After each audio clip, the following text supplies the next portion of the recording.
ओरे पिया मैं ता तेरे लाई सोरा तो जगा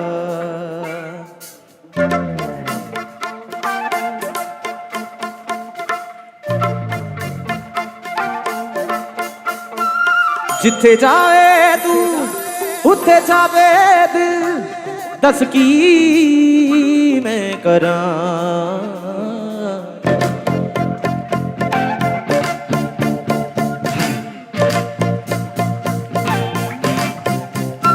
जो तू रुस जानिए जो तू टुट जानिए तेरे संग संग रा सारी कट जानिए मैं ता तेरे नाल रहना तू मेरा इन्ना कहना मेरी आँखियों से होना कदी दूर ना तेरे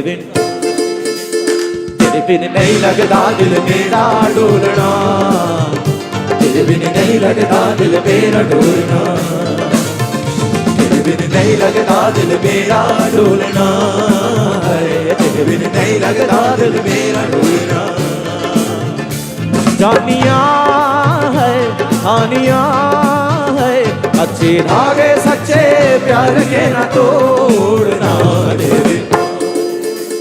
तेरे बिन नहीं लगता दिल मेरा डोलना तेरे बिन नहीं लगता दिल मेरा डोलना तेरे बिन नहीं लगता दिल मेरा डोलना तेरे बिन नहीं लगता दिल मेरा डोलना ऊपर खुला आसमां नीचे जहां सब है मगर है तुझे ना ढूंढे नजर तू नया आई खबर जानिया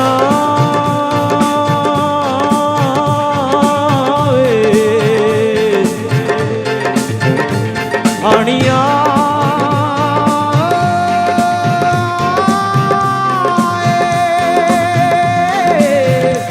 जानिया हानिया अच्छे धागे सच्चे प्यार के ना तोड़ना तेरे बिन नहीं लगता दिल मेरा डोलना तेरे बिन नहीं लगता दिल मेरा डोलना तेरे बिन दिल नहीं लगता दिल मेरा डोलना नहीं लगता दिल मेरा डोलना नहीं लगता नहीं लगता नहीं लगता मेरा डोलना नहीं लगता नहीं लगता नहीं लगता मेरा डोलना नहीं लगता नहीं लगता नहीं लगता मेरा डोलना नहीं लगता नहीं लगता नहीं लगता मेरा डोलना नहीं लगता नहीं लगता नहीं लगता मेरा डोलना नहीं लगता नहीं लगता नहीं लगता मेरा डोलना नहीं लगता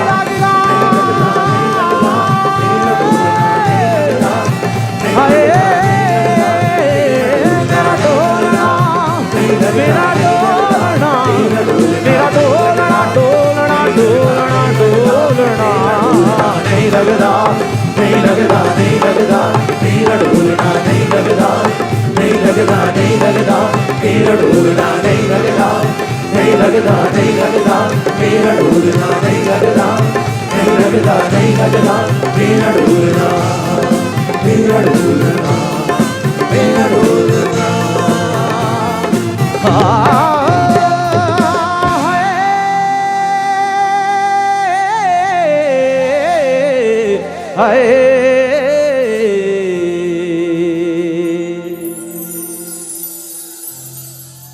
ऐसा देखा नहीं खूबसूरत कोई हमारे साथ गाएंगे जिसमें जैसे अजंता की मूरत कोई क्या बात है जिस्म जैसे निगाहों में जिस्म नगमा कोई जिस्म जिस्म जैसे मचलती हुई रागिणी जिस्म जैसे के खिलता हुआ एक चमन जिसमें जैसे के सूरज की पहली किरण। क्या बात है। जिस्म तरशा हुआ दिल का शोध नशी, जिस्म तरशा हुआ दिल का शोध नशी, संतारी संतारी मरमरी मरमरी।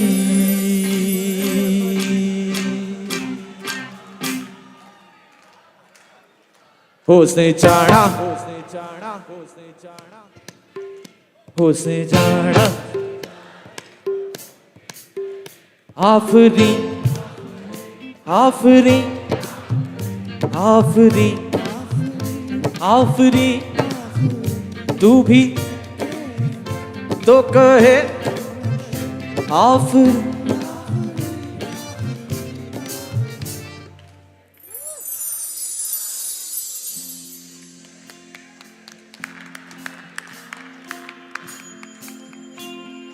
क्या बात है, क्या बात है। एक बार आप सबके लिए हमारे तरफ से जबरदस्त शोर मचाया जाए। क्या बात है। जैसे कि कहा, जब खाता संभालना आता है तो सस्पेंस अकाउंट भी सबको संभालना आता होगा यार। होसने जाना होसने जाना की तारीफ मुमकिन नहीं, होसने जाना की तारीफ मुमकिन नहीं। आफरी आफरी आफरी आफरी आफरी आफरी आफरी आफरी, तू भी देखे अगर तो कहे हाँ नशी। आफरी आफरी आफरी आफरी, होसने जाना की तारीफ होसने जाना की तारीफ मुमकिन नहीं। आफरी आफरी आफरी आफरी आफरी आफरी आफरी आफरी आफरी आफरी, होसने जाना की तारीफ होसने जाना की तारीफ मुमकिन नहीं।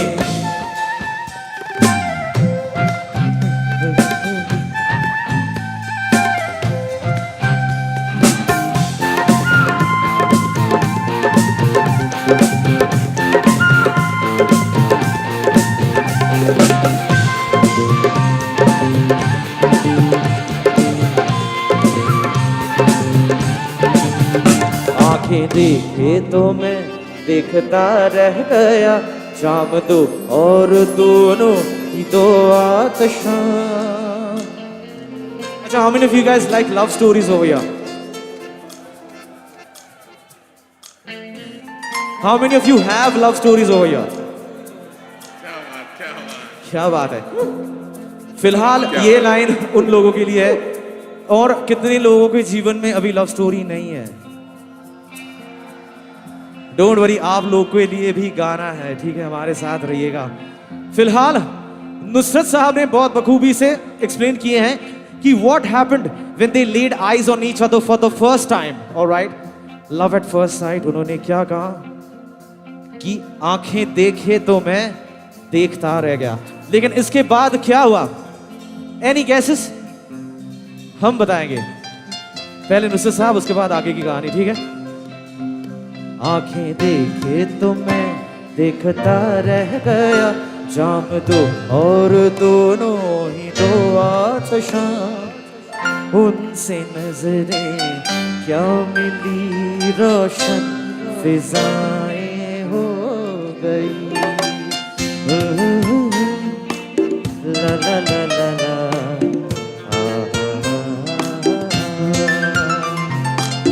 उनसे नजरें क्या मिली रोशन फिजाएं हो गई। आज जाना प्यार की, आज जाना प्यार की जादूगरी क्या चीज है। होशुआरो तो खबर क्या, बेखुदी क्या चीज तेज है। आंखें देखे तो मैं देखता रह गया, जाम तू और दोनों ही दो आतशां के ये मैं कभी या कोई ख्वाब है, आंखें इनको कहूँ या कोई बाब है। आंखें नीचे हुई तो हया बढ़ गई, आंखें ऊंची हुई तो दुआ बढ़ गई। आंखें झुक कर उठी तो कथा बढ़ गई, आंखें उठ कर झुकी तो आंखें जिनमें है वो आसमान और जमीन, आंखें जिनमें है वो आसमान जमीन। सुरमई सुरमई नरगिसी नरगिसी,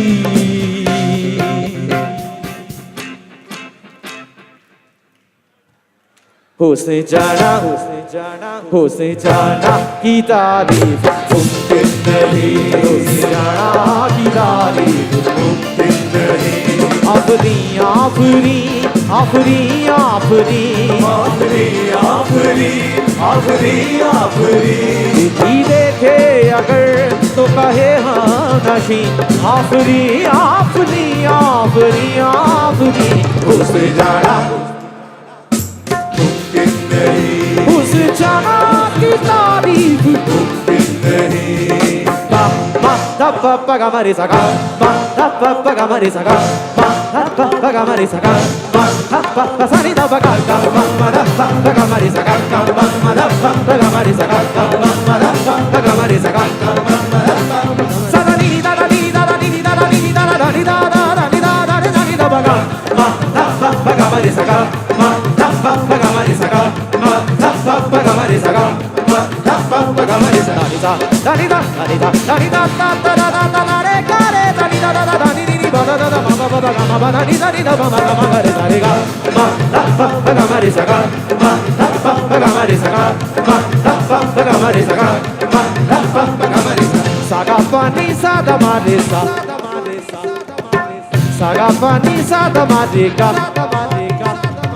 दानी दानी दा गा दा गा दानी दानी दा गा दा गा दा गा दा गा मा दा मा दा दा गा दा गा मा दा मा दा दा गा गा मा मा दा दानी नी दा सा नी दा दा ba ga ga ga sa sa ga ri sa ga ri sa ga ri sa ga ri sa ga ri sa ga ri sa ga ma da ni da ni da da da ni da da ga ma da pa pa ga ma ri sa ga ma da pa pa ga ma ri sa ga ma da pa pa ga ma ri sa ga ga ma ma da pa pa ga ma ri sa ga ga ma ma da pa pa ga ma ri sa ga ga ma ma da pa pa ga ma ri sa ga ga ma ma da sa ni sa ga ni sa ni da sa ni sa ga ma ga sa sa ni sa ga ni sa ni ni la na ni sa ga ma ga ga sa ga ma da da ma da ni da na ni da ni da ni da ni da ma da ma ga re ga ma ga pa ga re da da da da da re re re re re ga ga ma ma ga re sa usne jana ki tareef mumkin nahi, usne jana ki tareef mumkin nahi, usne jana की तारीफ जाना की तारीफ जाना की तारीफ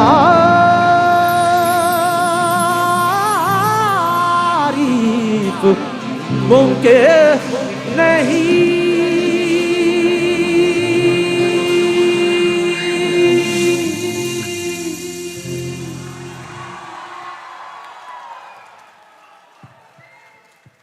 Thank you so much. Thank you, everybody. Are we having fun now? Now I want to ask again, how many of you guys are doing great?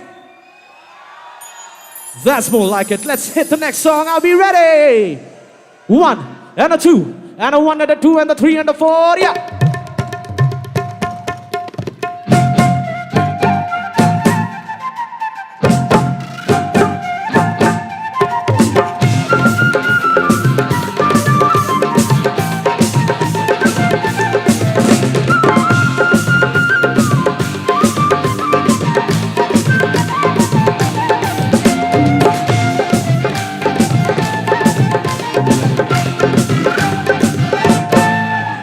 यूं बन सवर के सामने आया न कीजिए,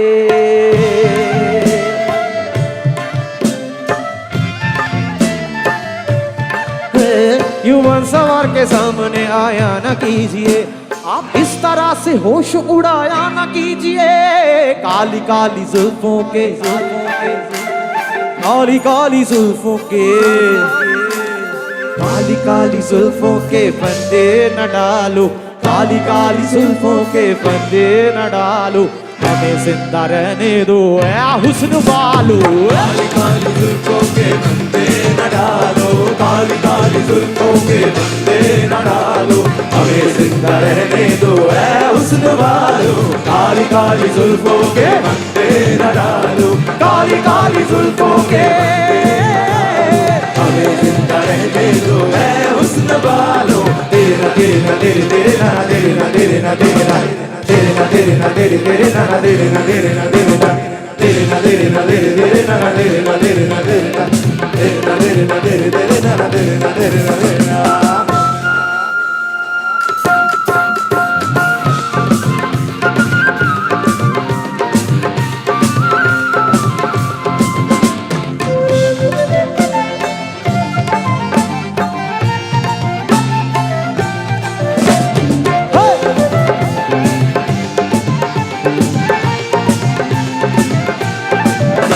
ना छेड़ो हमें, हाय हाय क्या बात है, क्या बात है, हम भी हैं, डोंट वरी, आप लोग अकेले नहीं, अभी काफी लोग सताए हुए हैं और हम लोग चाहते हैं कि ये जल्दी खत्म हो जाए। If you know what I mean, you guys know, right? We are there and we also want the same thing that everyone wants. So ना छेड़ो हमें, हम सताए हुए हैं, बहुत जख्म सीने पे, हाय हाय हाय क्या बात है। ना छेड़ो ना छेड़ो ना छेड़ो हमें, ना छेड़ो ना छेड़ो ना छेड़ो हमें, ना छेड़ो हमें, ना छेड़ो हमें, ना छेड़ो हमें, ना छेड़ो हमें, ना छेड़ो हमें, ना छेड़ो हमें, ना छेड़ो हमें, ना छेड़ो हमें, ना छेड़ो ना छेड़ो ना छेड़ो हमें, ना छेड़ो ना छेड़ो ना छेड़ो हमें, ना छेड़ो हमें, हम सताए हुए हैं, बहुत जख्म सीने में खाए हुए हैं, सितंबर के हो खूब पहचानते हैं, तुम्हारी अदाओं को हम जानते हैं, दगाबाज हो तुम सितम खाने वाले, फरेबे मोहब्बत में उलझाने वाले, ये रंगी कहानी तुम्ही को मुबारक, ये रंगी कहानी तुम्ही को मुबारक, तुम्हारी जवानी तुम्ही को मुबारक, तुम्हारी जवानी तुम्ही को मुबारक, हमारी तरफ से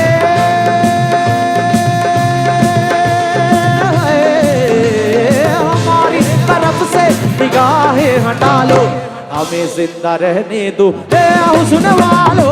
काली काली जुल्फों के फंदे न डालो, काली काली जुल्फों के फंदे न डालो, हमें जिंदा रहने दो ए हुस्न वालो। काली काली जुल्फों के फंदे न डालो, काली काली जुल्फों के, हमें जिंदा रहने दो ए हुस्न वालो, हमें जिंदा रहने दो ए हुस्न वालो, हमें जिंदा रहने दो।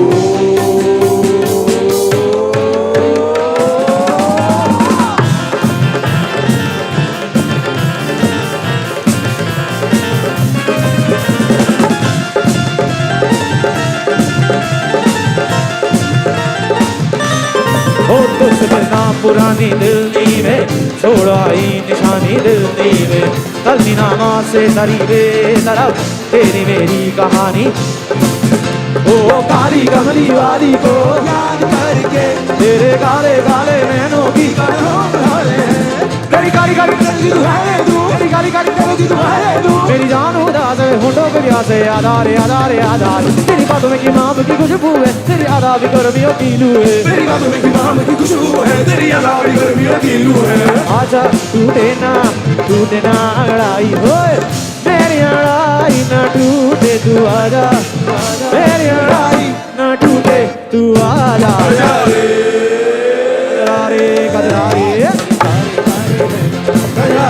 कजरारे तेरे कारे कारे नैना, कजरारे तेरे कारे कारे कजरा रे तेरे कारे कारे नैना तेरे नैना तेरे नैना तेरे नैना जुड़वा रहना तेरे नैना तेरे नैना तेरे नैना जुड़वा रहना कारे कारे कारे कारे नैना कारे कारे कारे कारे नैना कारे कारे कारे कारे नैना कारे कारे कारे कारे नैना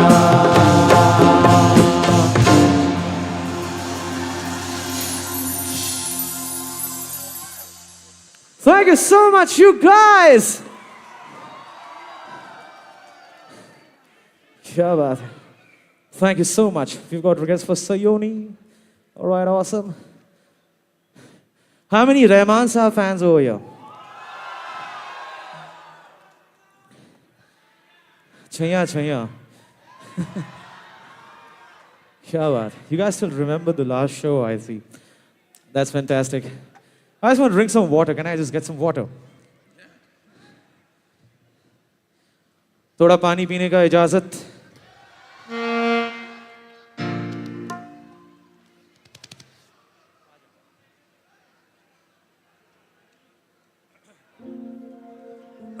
बहुत ज़्यादा आज hyped up हो गए हम लोग.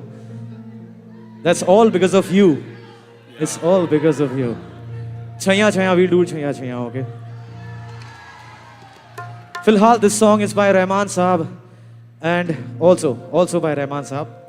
And this song is one particular song that has got an entire generation into Sufi music, dedicated to the great spiritual place of Khwaja Moinuddin Chishti back in Delhi, ladies and gentlemen. Here's the outstanding Khwaja Mere Khwaja by Rahman Saab, so you can get a feel of what Sufiana is about. All right? Khwaja ji, Khwaja, Khwaja ji, Khwaja ji, Khwaja, Ya Garib Nawaz,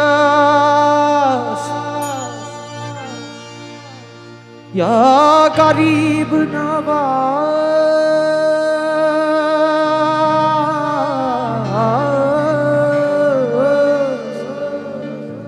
Ya Khwaja ji, Ya Moinuddin, Ya Khwaja ji, Khwaja ji, Khwaja ji, Khwaja.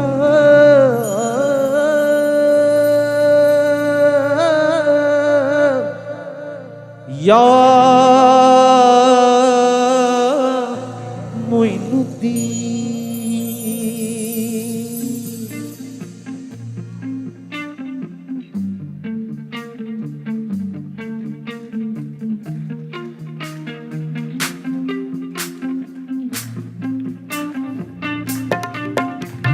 Khwaja मेरे ख्वाजा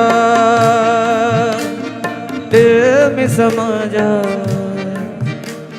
शाहों का शाह तू, अली का दुलारा. ख्वाजा मेरे ख्वाजा दिल में समा जा, शाहों का शाह तू, अली का दुलारा. ख्वाजा मेरे ख्वाजा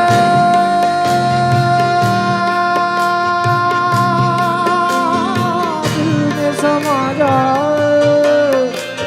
ख्वाजा मेरे ख्वाजा, ख्वाजा मेरे ख्वाजा दिल में समा जा.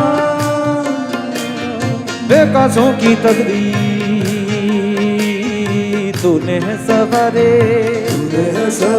बेकसों की तकदीर तूने है सवारे. ख्वाजा मेरे ख्वाजा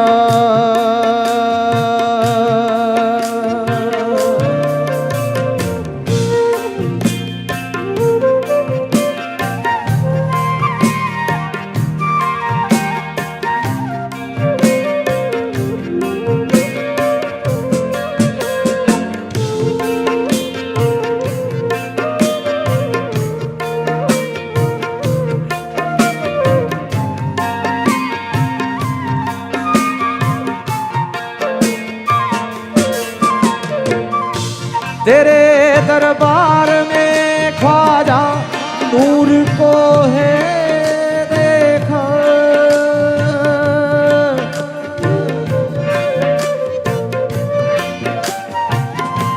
तेरे दरबार में ख्वाजा सर झुकाते हैं औलिया। तेरे दरबार में ख्वाजा सर झुकाते हैं औलिया। तू है उनल वाली ख्वाजा रुतबा है प्यारा। चाहने से तुझको ख्वाजा जी मुस्तफा को पाया। ख्वाजा मेरे ख्वाजा ख्वाजा ख्वाजा समझा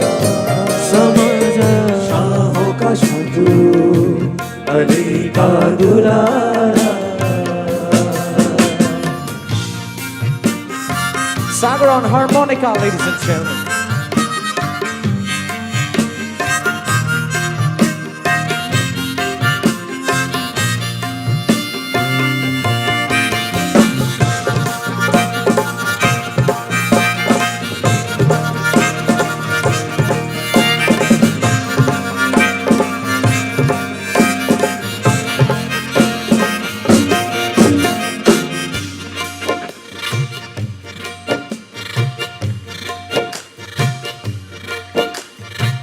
मेरे पीर का सदका,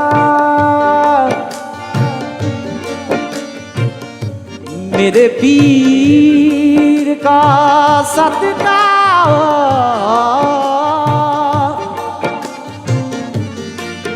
ओ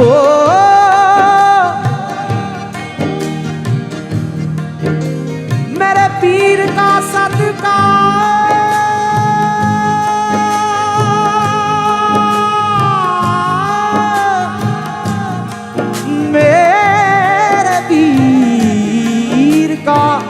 सदका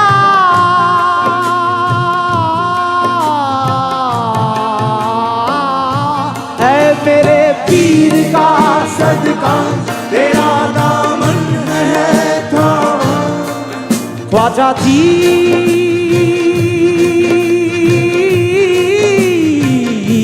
गली हर बला हमारी छाया है खुमार तेरा।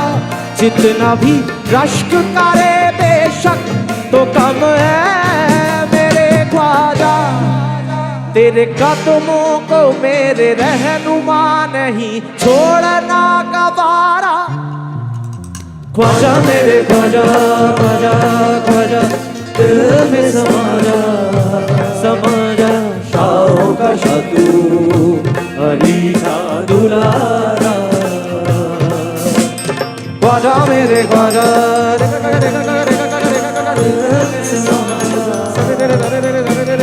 शाहों का शाह तू अली का दुलारा।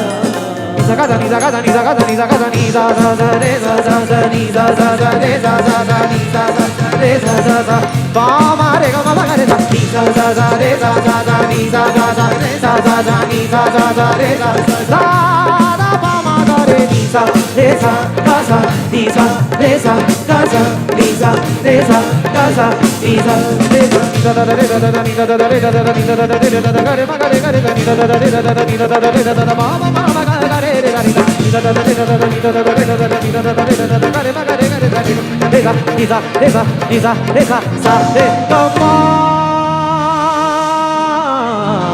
re ख्वाजा।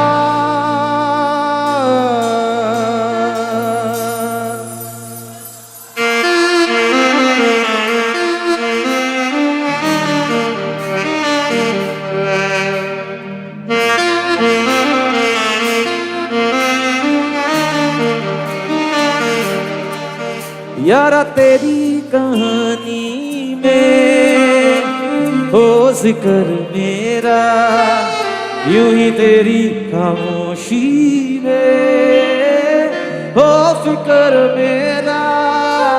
रुख तेरा जिधर का हो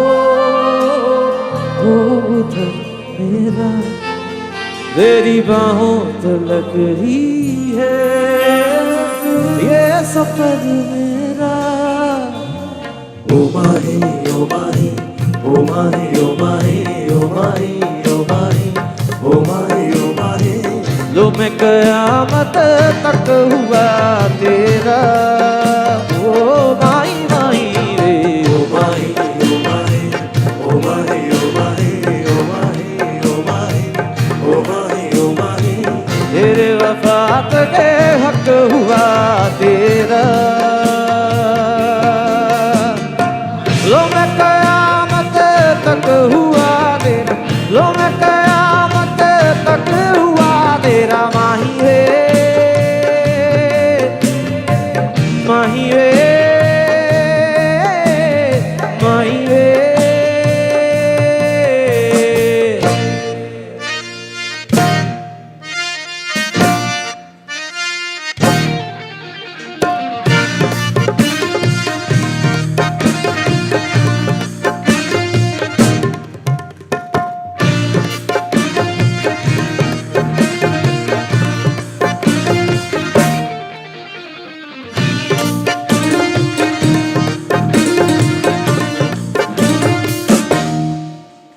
न हो के भी करीब तू हमेशा पास था कि सोचना भी देखता मैं तेरा रास्ता जो भी है सब मेरा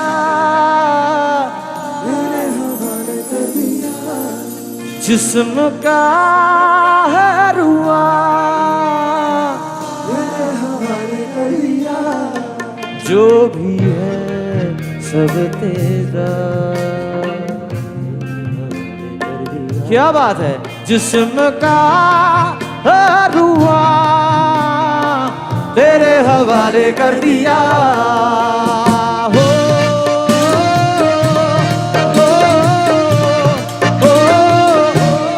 let me hear you say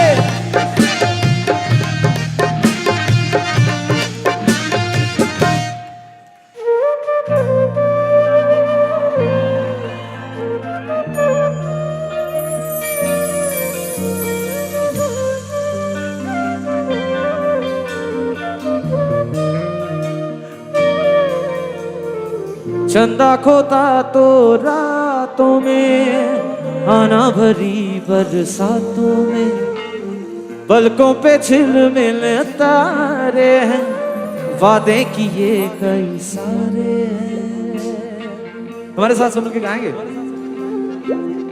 क्या बात है आप लोगों को माइक नहीं लगती सर आप लोग दिल से गाते हैं माइक तो हमें लगता है हम लोग दिमाग से गा रहे हो अभी लेकिन क्या करें आप लोगों को देख के मजबूरन ये गाना भी शायद हम लोग दिल से ही गा लें क्या कहें ठीक है लेकिन आपके साथ चंदा खोता तो आना भरी पर पलकों पे झिलमिल वादे किए कई सपनों का जहां होगा खिला खिला बरसेगा सावन बरसेगा सावन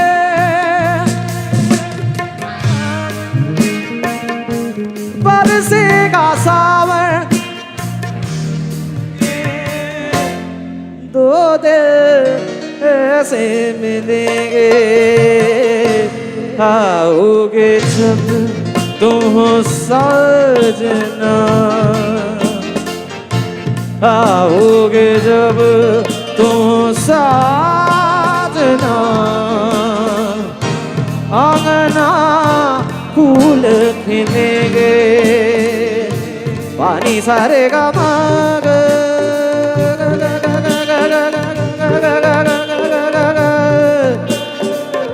निरे गारे निरे निदा मद नीदा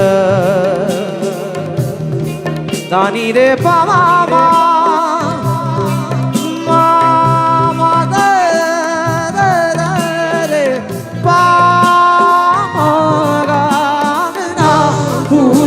खिलेंगे अगना फूल खिलेंगे अगना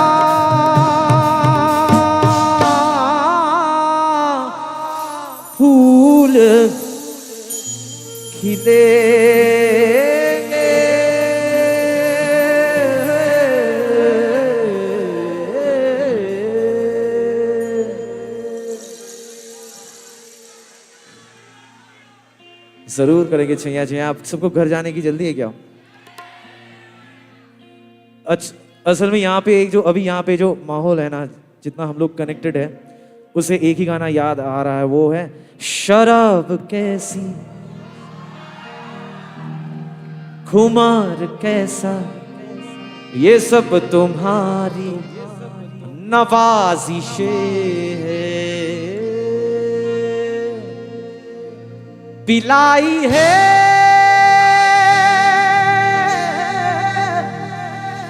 पिलाई है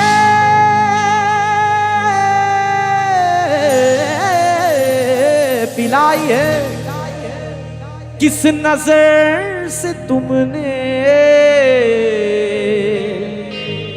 कि मुझको अपनी खबर नहीं है। अभी सूफियाना गाना है तो हम लोग थोड़ा हारमोनियम से मूड बना ले, ठीक है? सब दिल से सुन रहे हैं इसीलिए, क्या बात है। लेट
थोड़ा कैरेक्टर में आ जाते हैं।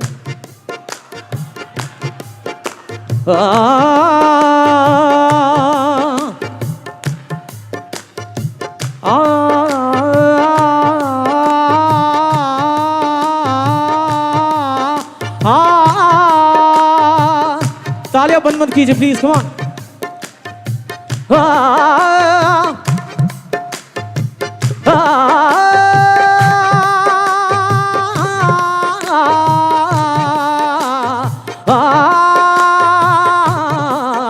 पास रहता है दूर रहता है, पास रहता है दूर रहता है, पास रहता है दूर रहता है, पास रहता है दूर रहता है, कोई दिल में जरूर रहता है, कोई दिल में जरूर रहता है।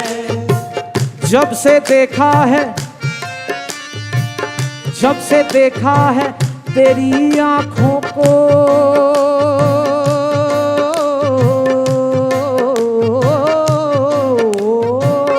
जब से देखा है तेरी आंखों को, कुछ हल्का हल्का सुरूर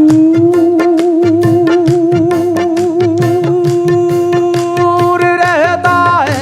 ये जो हल्का हल्का सुरूर है कि तेरी नजर का कसूर है, कि शराब पीना सिखा दिया, कि शराब पीना सिखा दिया। ये जो हल्का हल्का सुरूर है कि तेरी नजर का कसूर है, कि शराब पीना सिखा दिया, कि शराब पीना सिखा दिया। ये जो हल्का हल्का सुरूर है कि तेरी नजर का कसूर है, कि शराब पीना सिखा दिया, कि शराब पीना सिखा दिया। तेरे प्यार ने, तेरी चाह ने, तेरी बहकी बहकी निगाह ने मुझे एक शराबी बना दिया। ये जो हल्का हल्का सुरूर है कि तेरी नजर का कसूर है, कि शराब पीना सिखा दिया, कि शराब पीना सिखा दिया।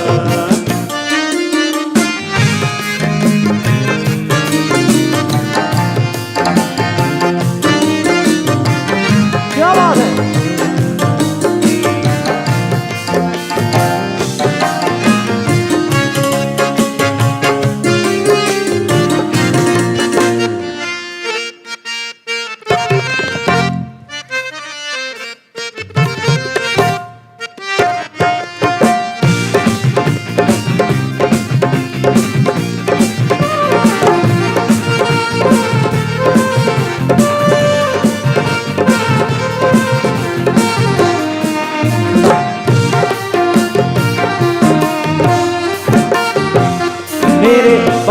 किसको सताओगे, बात किसको सताओगे, मुझे किस तरह से मिटाओगे, किस तरह से मिटाओगे, कहाँ जाके तीरी चलाओगे, जाके तीरी चलाओगे.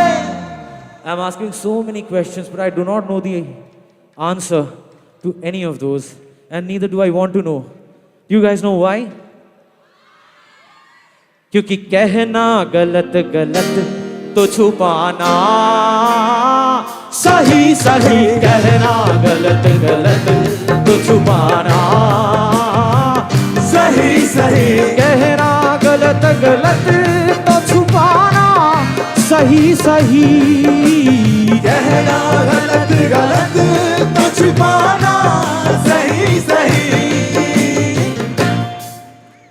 But there's one question that I definitely want to know the answer to. I'll come to that. But before that, a second most important question. ये सुबह सुबह चेहरे की रंगत उड़ी हुई, ये सुबह सुबह चेहरे की रंगत उड़ी हुई. Now the most important question of all. कल रात तुम कहाँ थे बताना सही, सही कहना गलत गलत तो छुपाना सही, सही कहना गलत गलत तो छुपाना सही, सही. बात किसको सताओगे, मुझे किस तरह से मिटाओगे, कहाँ जाके तीरी चलाओगे, कहाँ जाके तीरी चलाओगे. मेरी दोस्ती की बला ये लो, हमें हाथ उठाकर दुआ ये दो. सब थोड़ा दुआ दीजिए ना हाथ उठा के.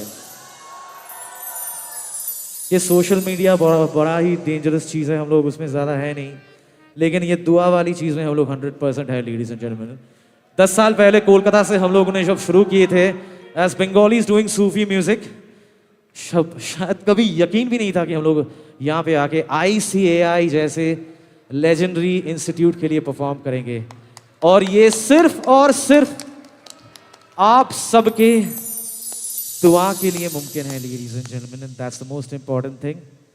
इसीलिए हमें हाथ उठाकर दुआ ये दो, तुम्हें एक कातिल बना दिया, तुम्हें एक कातिल बना दिया. ये जो हल्का हल्का सुरूर है, ये तेरी नजर का कसूर है, ये शराब पीना सिखा दिया, ये शराब पीना सिखा दिया. दम दर मस्त मस्त दर दर मस्त मस्त दर दम दम.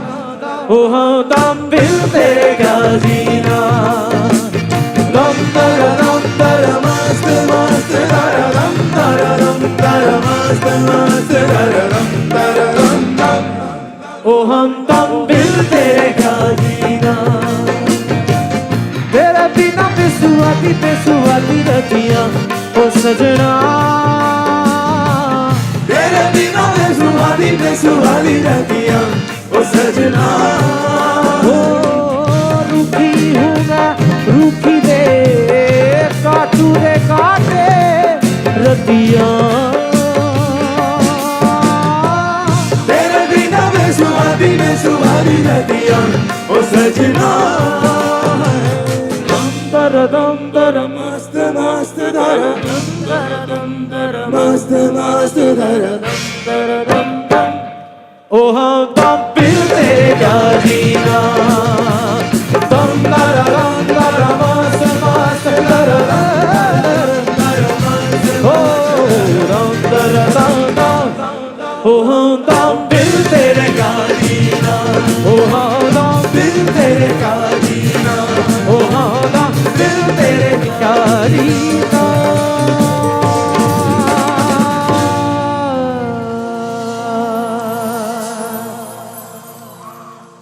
Thank you so much, you guys. Up next, we have some song. Kabira, Chaya Chaya. कुन फया कुन।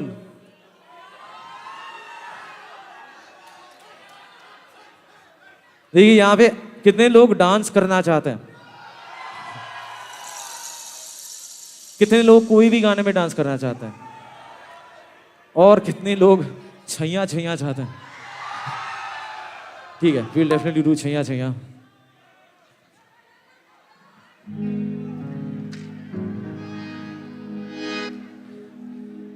बड़ी दूर से आई है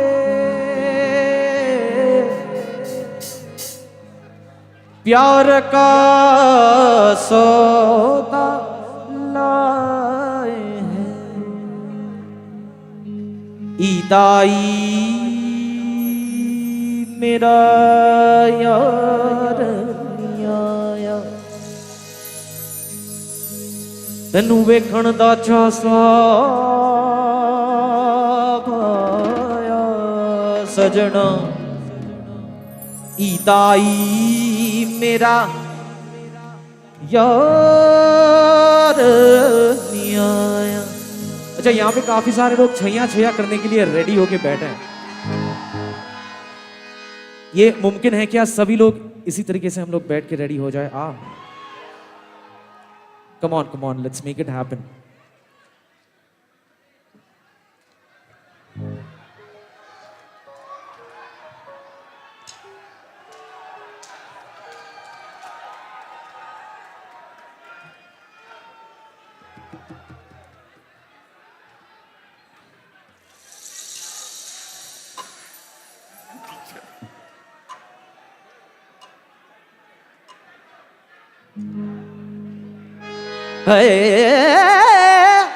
ईदाई मेरा यार नहीं आया,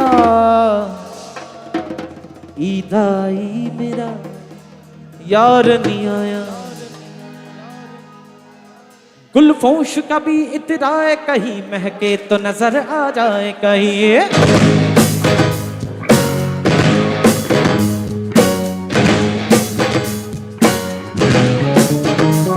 गुलफोश कभी इतराए कहीं महके तो नजर आ जाए कहीं, गुलपोश कभी इतराए कहीं महके तो नजर आ जाए कहीं, ताबीज बना के पहन उसे आयत की तरह मिल जाए कहीं, मेरा नगमा भाई मेरा कलमा भाई, मेरा नगमा नगमा मेरा कलमा कलमा, मेरा नगमा नगमा मेरा कलमा, मेरा नगमा नगमा मेरा कलमा कलमा, मेरा नगमा नगमा मेरा कलमा।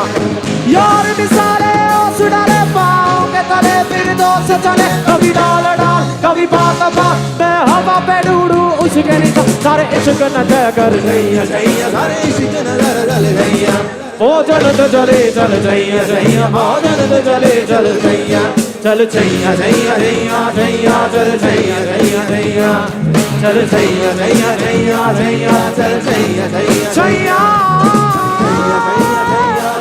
चल छैया छैया छैया, छैया छैया छैया छैया छैया, चल छैया छैया छैया।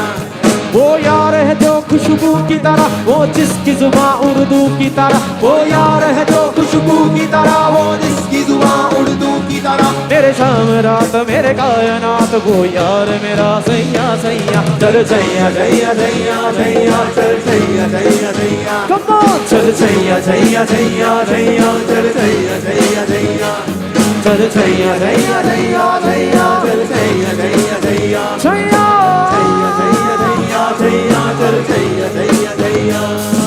जिनके सर हो इश्क की छा,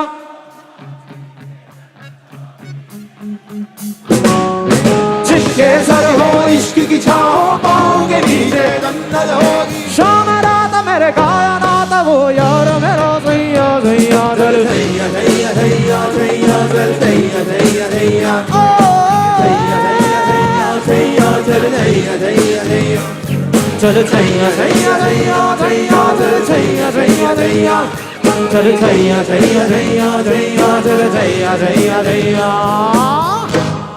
Thank you so much, everybody. Now let me see those hands up in the air in Sufiana Andaz. Are we ready? फिर से पूछना चाहते हैं यहाँ पे किसी को घर जाने की जल्दी है क्या?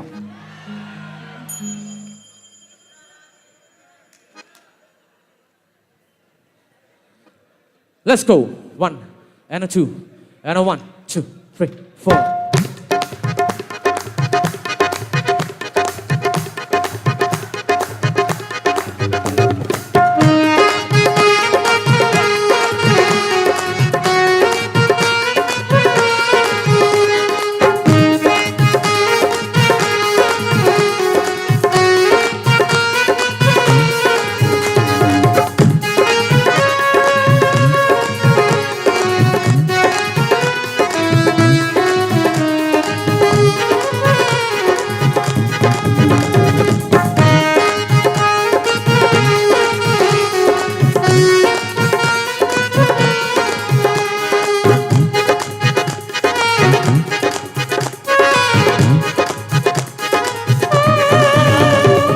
खुदा बचाए तेरी मस्त मस्त नजरों से,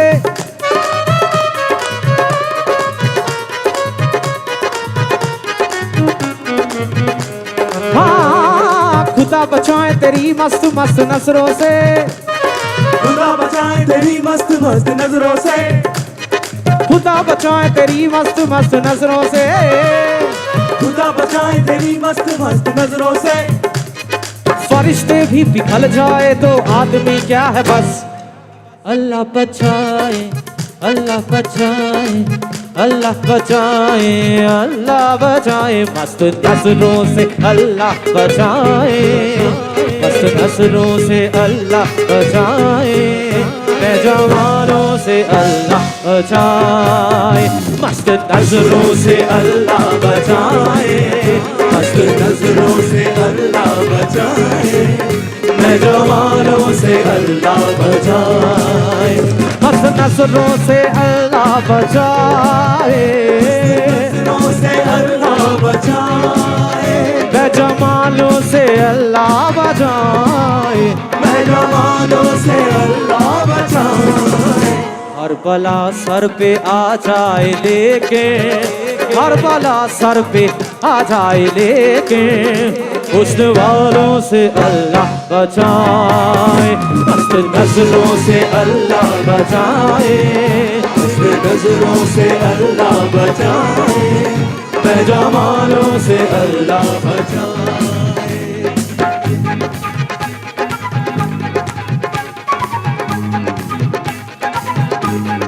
नी सा धा नी रे पा गा मा रे सा नी सा धा नी रे पा गा मा रे सा नी सा धा नी रे पा गा मा रे सा नी सा धा नी रे पा गा मा रे सा रे गा मा पा पा नी पा गा रे, सा रे गा मा पा पा नी पा गा रे, सा नी पा पा रे मा पा नी पा मा गा रे, सा नी पा पा रे मा पा नी पा मा गा रे, सा रे मा पा नी सा ला नी नी ला ला पा पा मा मा गा गा रे रे सा रे नी सा रे नी सा रे नी सा रे रे सा रे गा गा रे गा मा मा गा मा पा मा दा दा पा दा नी नी दा रे सा नी दा ला नी दा ला नी दा ला नी दा ला।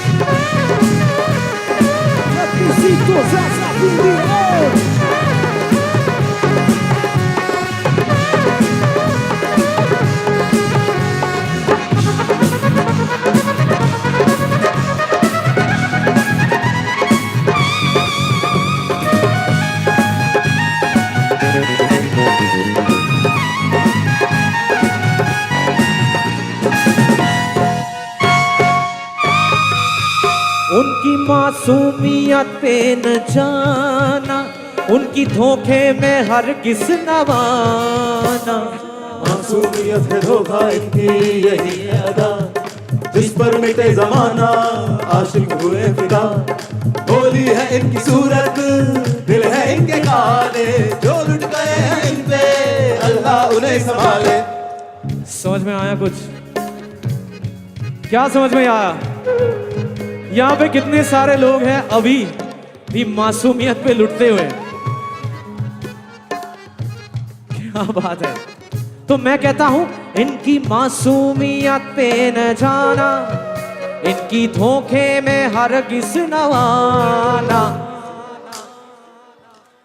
लूट कर लेते हैं मुस्कुरा कर, लूट कर लेते हैं मुस्कुरा कर। उनकी चालों से अल्लाह बचाए, मस्त नजरों से अल्लाह बचाए, मस्त नजरों से अल्लाह बचाए, मैं जवानों से अल्लाह बचाए। मस्त नजरों से अल्लाह बचाए, मस्त नजरों से अल्लाह बचाए, मस्त नजरों से अल्लाह बचाए, मस्त नजरों से अल्लाह बचाए, मस्त नजरों से अल्लाह बचाए, मस्त नजरों से अल्लाह बचाए, मस्त नजरों से अल्लाह बचाए, मस्त नजरों से अल्लाह से अल्लाह बचाए, नजरों से अल्लाह बचाए,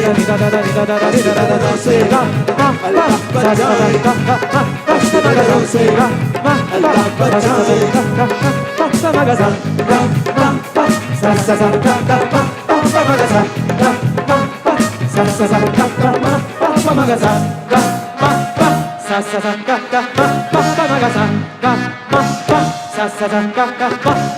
बचाए,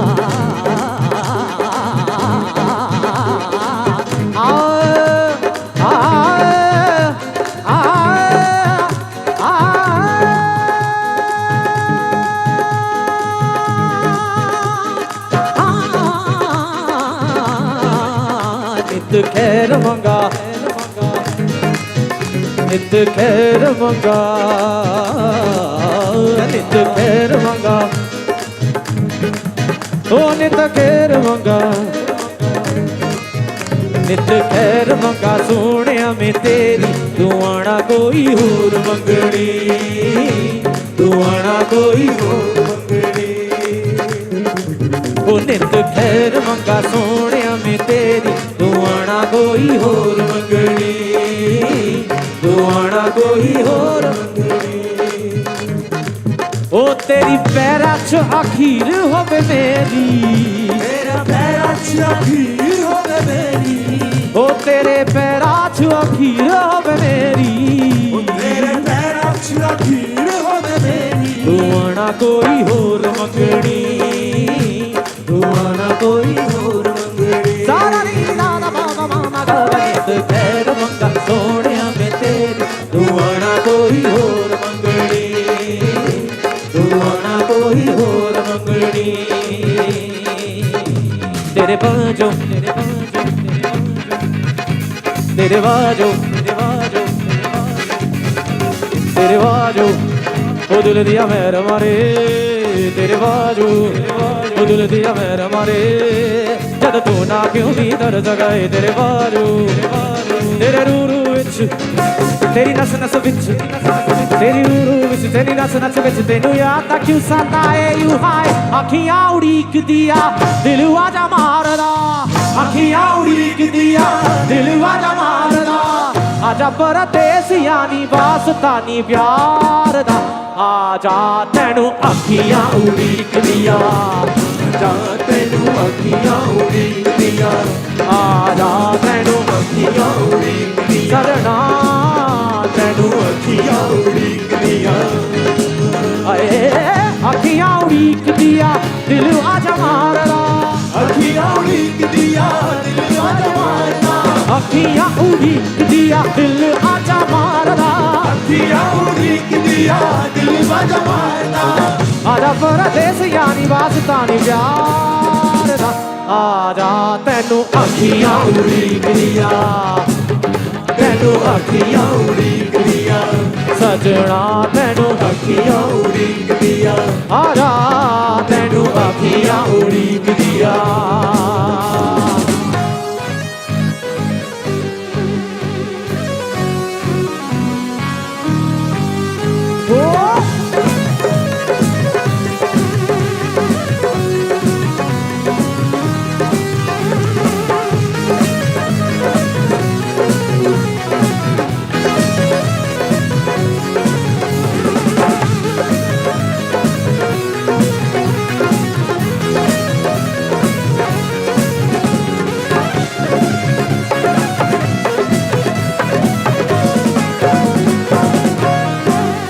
सोचता हूँ कि वो कितने मासूम थे सोचता हूँ कि वो कितने मासूम थे सोचता हूँ कि वो कितने मासूम थे सोचता हूँ कि वो कितने मासूम थे क्या से क्या होगा ये देखते देखते सोचता हूँ कि वो कितने मासूम थे सोचता हूँ कि वो कितने मासूम थे क्या से क्या होगा ये देखते सोचता हूँ कि वो कितने मासूम थे सोचता हूँ कि वो कितने मासूम थे सोचता हूँ कि वो कितने मासूम थे सोचता हूँ कि वो कितने मासूम थे क्या से क्या हो गए देखते देखते मैंने पत्थर से जिनको बनाया सनम मैंने पत्थर से जिनको बनाया सनम वो खुदा होगा ये देखते देखते सोचता हूँ कि वो कितने मासूम थे सोचता हूँ कि वो कितने मासूम थे क्या से क्या होगा ये देखते देखते वो जो आंखों से एक पल ना ओझल हुए वो जो आंखों से एक पल ना ओझल हुए वो जो आंखों से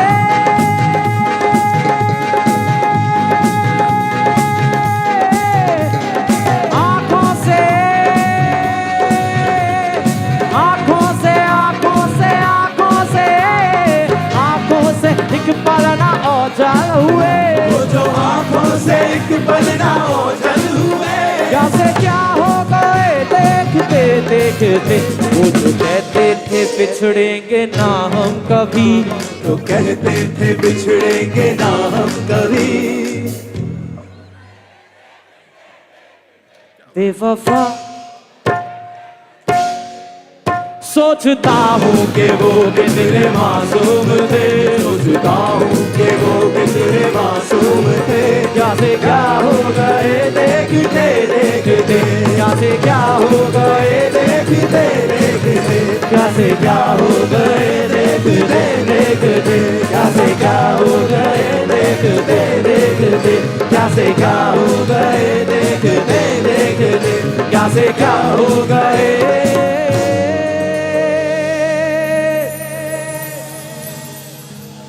देखते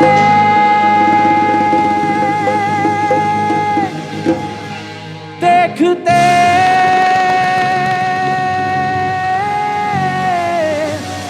देखते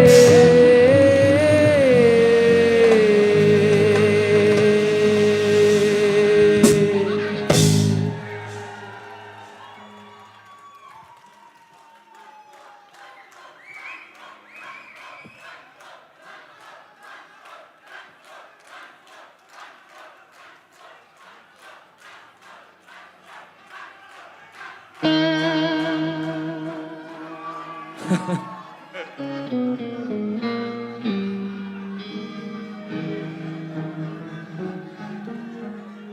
शो को हम लोग इस हद तक याद रखने वाले हैं, इस शो को हम लोग इस हद तक याद रखने वाले हैं कि हम सोचेंगे कि रोज भूल जाएंगे इसको, लेकिन रोज यही बात भूल जाएंगे हम।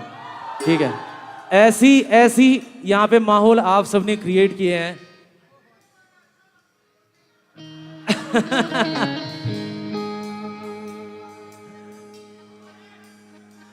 रज के रुलाया, रज के हंसाया, मैंने दिल खो के इश्क कमाया, मांगा जो उसने एक सितारा, हमने जमीन पे चांद बुलाया, जो आंखों से एक पल ना ओझल हुए,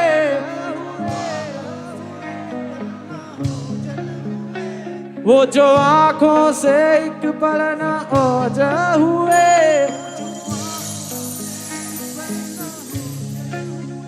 लापता हो गए।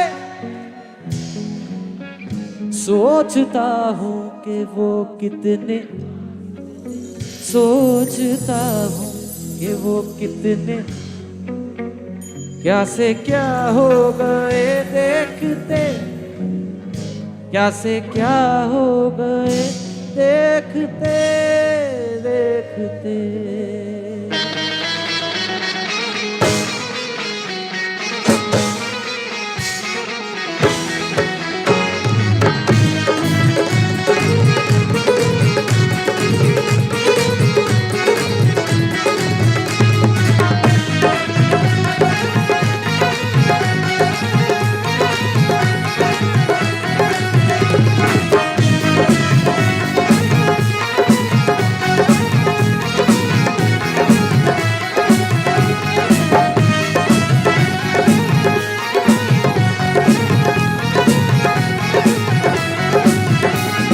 दूल्हे का सेहरा सुहाना लगता है, दूल्हे का सेहरा सुहाना लगता है, दुल्हन का तो दिल दीवाना लगता है, दूल्हे का सेहरा सुहाना लगता है, दुल्हन का तो दिल दीवाना लगता है, और दूल्हे का सेहरा सुहाना लगता है, दुल्हन का तो दिल दीवाना लगता है।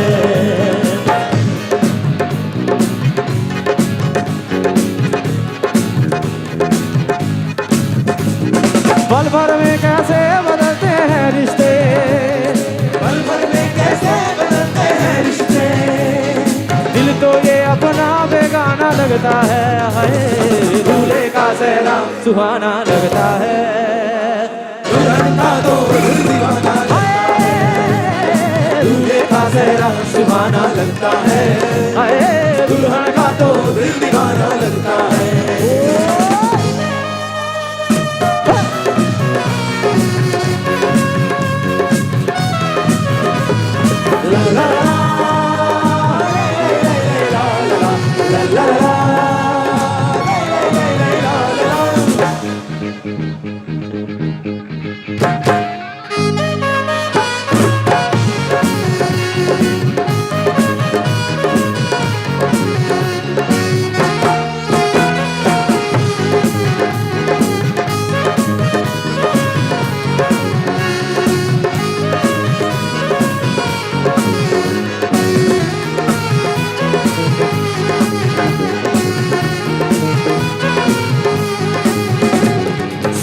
फेरों से बंधा जन्मों का ये बंधन, प्यार से जोड़ा है रब ने प्रीत का दामन, सात फेरों से बंधा जन्मों का ये बंधन, प्यार से जोड़ा है रब ने प्रीत का दामन, है नई रस्में नई कसमें नई उलझन, अरे होंठ है खामोश लेकिन कह रही धड़कन, धड़कन धड़कन धड़कन धड़कन धड़कन धड़कन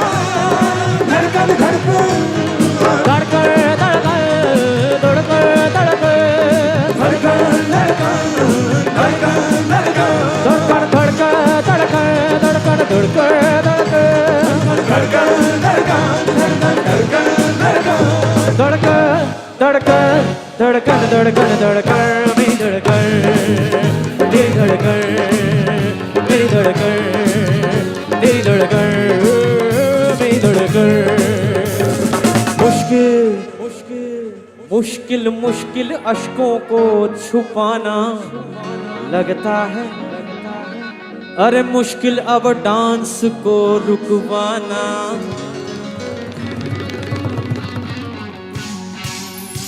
पीछे से कह रहे हैं मुश्किल नहीं नामुमकिन है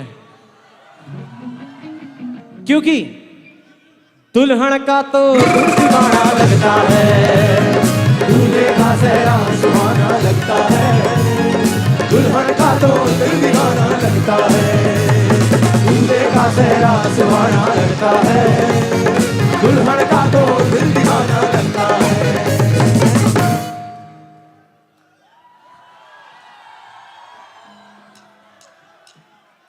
पर्दा है पर्दा पर्दा है पर्दा पर्दा है पर्दा पर्दा है पर्दा पर्दे के पीछे पर्दा नशी है पर्दे के पीछे पर्दा नशी है पर्दा नशी को बेपर्दा ना कर तू तो पर्दा पर्दा नशी को बेपर्दा ना कर तू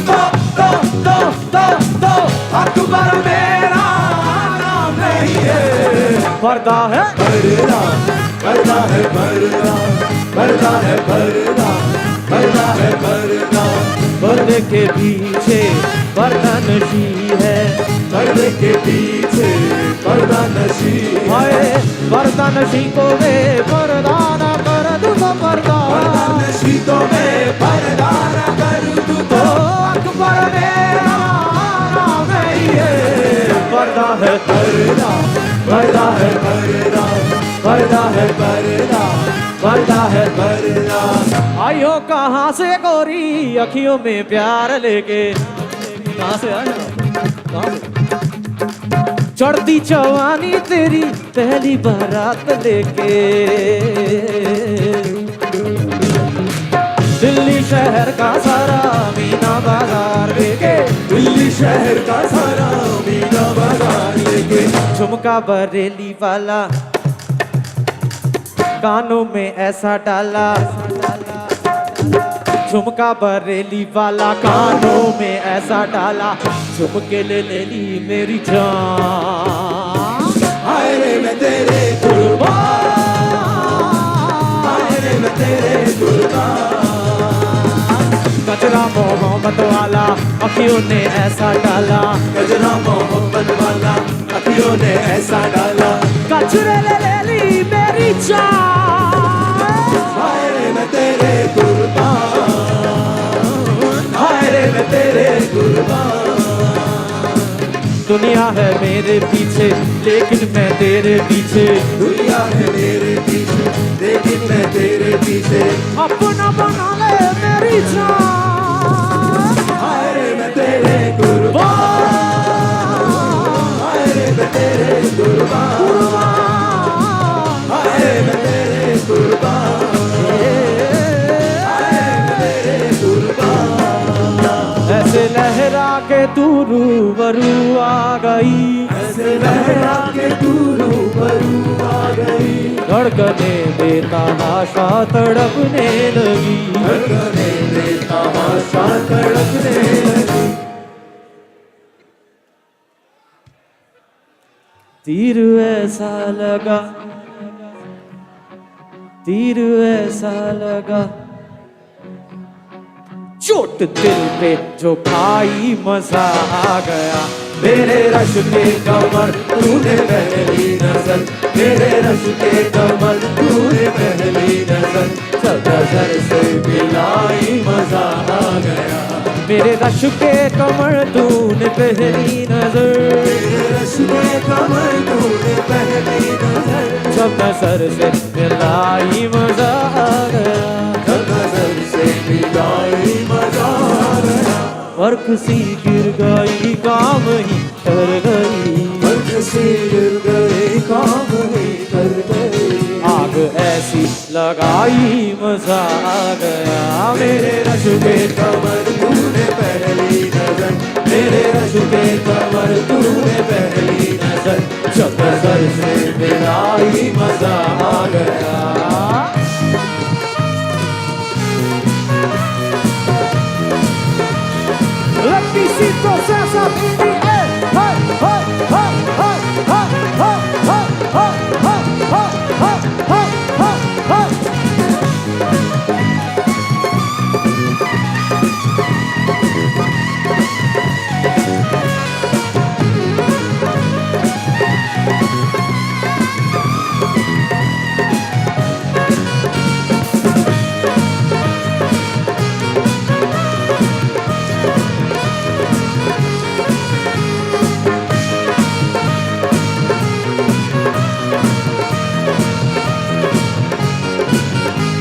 रेत थी मेरे दिल में भरी, रेत ही रेत थी मेरे दिल में भरी, प्यास ही प्यास थी जिंदगी ये मेरी, प्यास ही प्यास थी जिंदगी ये मेरी।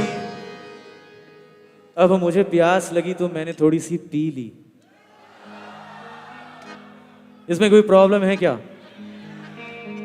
क्या मालूम फिर भी हंगामा है क्यों बरपा, हंगामा है क्यों बरपा, थोड़ी सी चुपी ली है, हंगामा है क्यों बरपा, थोड़ी सी चुपी ली है। डाका तो नहीं डाला, डाका तो नहीं डाला, चोरी तो नहीं की है, हंगामा है क्यों बरपा, थोड़ी सी जो पी ली है। अच्छा, यहाँ पे 90 सॉन्ग्स के कोई फैन है क्या? तो एक गाना गाएंगे, आप हमारे साथ गाएंगे क्या?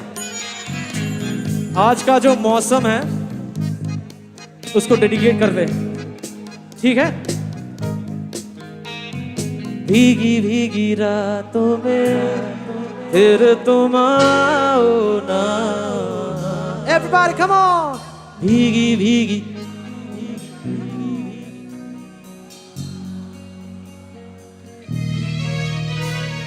ऐसी बरसातों में आओ ना,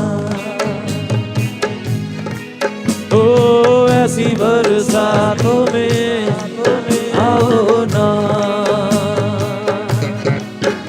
रेत ही रेत थी मेरे दिल में भरी, रेत ही रेत थी मेरे दिल में भरी, प्यास ही प्यास थी जिंदगी ये मेरी, प्यास ही प्यास थी जिंदगी ये मेरी। आज शहराओं में इश्क के गाँव में, आज शहराओं में इश्क के गाँव में।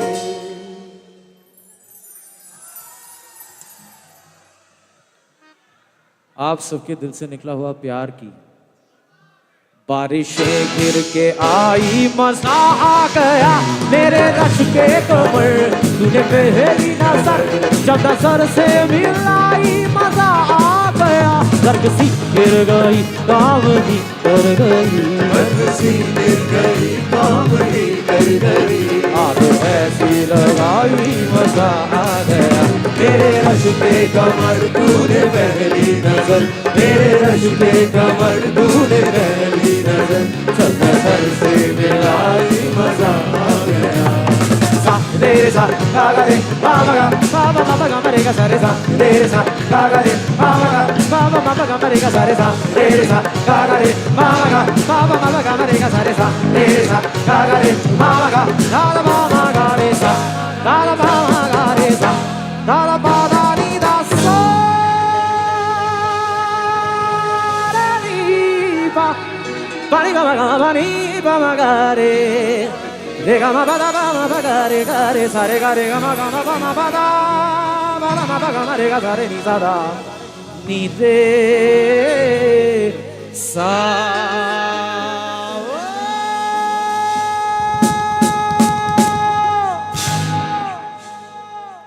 Thank you so much, everybody. एक बार जबरदस्त ICAI के लिए शोर मचाया जाए, ladies and gentlemen. You guys have been absolutely phenomenal. आप सबको मजा आया ना? जैसे हम लोग कहा था कि हम लोग उतने ज्यादा सोशल मीडिया में एक्टिव नहीं है, एक्टिव है मतलब, लेकिन क्या मालूम, मतलब ये लाइव कनेक्शन का जो फील है ना, वो इंस्टाग्राम के जरिए नहीं होता है, ठीक है? लेकिन फिर भी if you guys want to check out our updates or our new videos that are coming out and new songs, we are continuously releasing songs and videos, and also a lot of backstage moments and jokes and secret information of the band, then please do follow us on Instagram. It's called humsufi_insta. एक बार जबरदस्त शोर मचाया जाए for red carpet events, ladies and gentlemen. Come on. Fantastic. It's always a pleasure to work with them. It was absolutely outstanding. Thank you so much. It was absolutely crazy, ladies and gentlemen. Do we have time?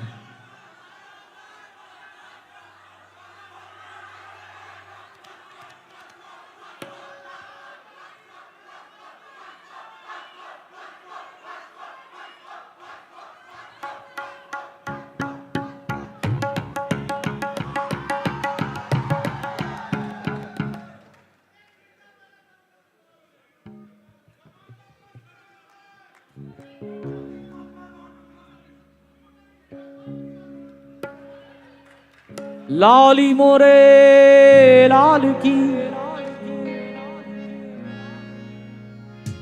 मैं चित देखूं दिला लाली देखण में गई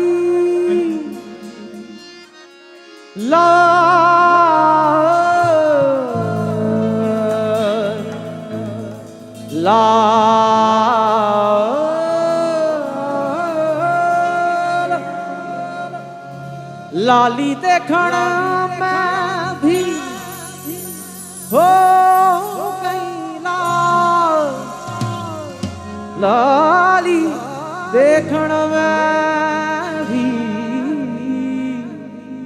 हो गई लाल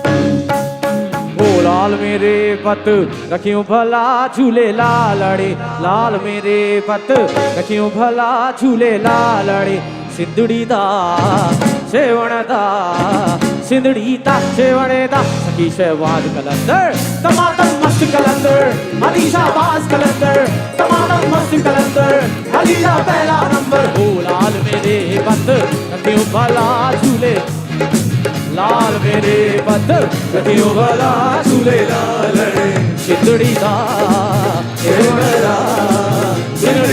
सेवणे दा सखी शहबाज कलंदर टमाटर मस्त कलंदर अलीशा कलंदर टमाटर मस्त कलंदर अलीशा पहला नंबर ओ लाल मेरे है लाल मेरे हो हो हो हो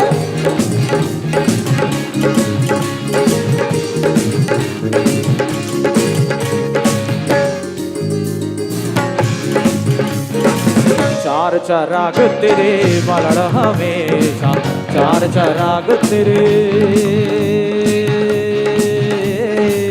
चार चराग तेरे बालड़ हमेशा चार चराग तेरे बालड़ हमेशा बजवा है पालड़े आई हाँ भला झूले लालड़े बजवा है पालड़े बजवा है पालड़ आई हाँ भला झूले लालड़े सिंधड़ी दा सेवण दा सिंधड़ी दा सेवण दा सखी शहबाज कलंदर टमाटर मस्त कलंदर अलीशा बाज कलंदर टमाटर मस्त कलंदर अलीशा पहला नंबर ओ लाल मेरे हाय लाल मेरे ओ ओ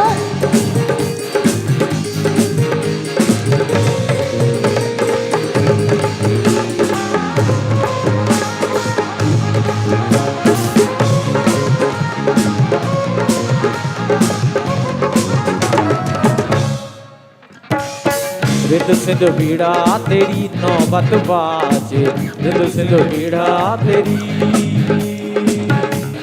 अच्छा हमारे साथ आप सब लोग थोड़ा गाएंगे, ठीक है?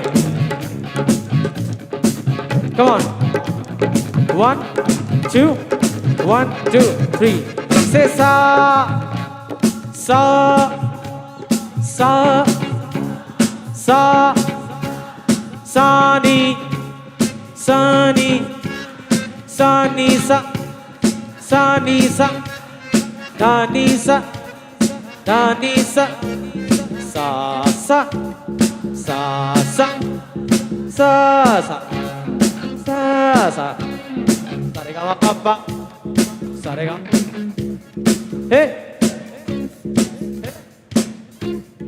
हे हे हे हे लाल हे लाल मेरे पत रखियो वाला झूले लालड़े लाल मेरे पत रखियो वाला झूले लालड़े हाय लाल मेरे पत रखियो वाला झूले लालड़े लाल मेरे पत रखियो वाला झूले लालड़े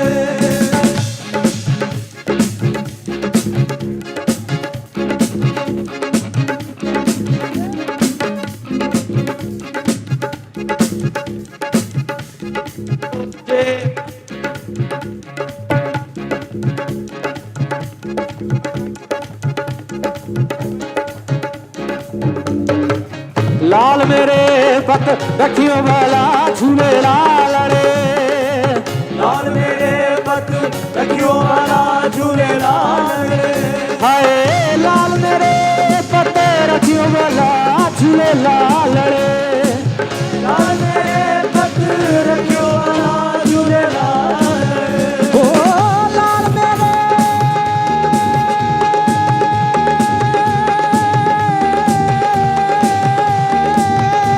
पत रखियो वाला झूले लालड़े लाल मेरे पत रखियो वाला झूले लालड़े पत रखियो वाला झूले लालड़े झूले लालड़े झूले लाल मेरे पत रखियो वाला लाल मेरे पत रखियो वाला झूले लाल मेरे पत रखियो वाला लाल मेरे पत रखियो झूले लालड़े झूले लालड़े झूले लालड़े झूले लालड़ लालड़ लालड़ लालड़ होए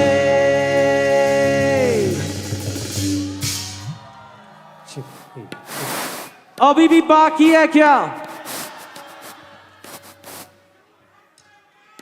रिंद सिंध पीड़ा तेरी नौबत बाज रिंद सिंध पीड़ा तेरी।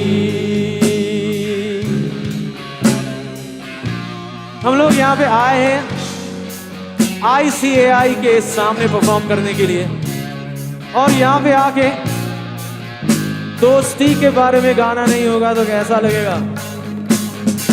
To friendship, ladies and gentlemen. आज यहाँ पे सभी इकट्ठे मस्ती कर रहे हैं। इसके बाद जब दुनिया के इशारों पे नचते जाओगे तब ये दोस्ती ही याद रहेगी, ठीक है?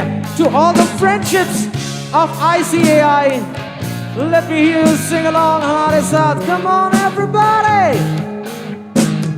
तेरी जीत मेरी जीत, तेरी हार मेरी हार, तेरा गम मेरा गम, तेरी जान मेरी जान। अच्छा मालूम है ये एक्चुअली पिछली जनरेशन का दोस्ती का गाना है, हम थोड़ा करंट जनरेशन में ला रहे हैं, ठीक है? तेरी हर एक बुराई पे डांटे वो दोस्त, गम की हर एक जो साया बने तेरा वो दोस्त, नाचे भी वो तेरी खुशी में। देखते हैं। अरे यारो दोस्ती बड़ी ही हसीन है, ये ना हो तो या फिर बोलो ये जिंदगी है। कोई तो हो राज़दार जिसको तुझसे हो प्यार, कोई तो होकर हो यार,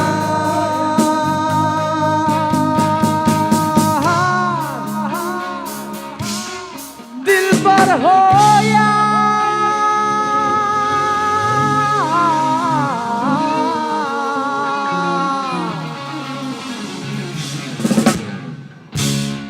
रिद सिंध पीड़ा तेरी नौबत बाजे रिद सिंध पीड़ा तेरी नौबत बाजे होणाल वजे घड़ी याल भला झूले लालड़े होणाल वजे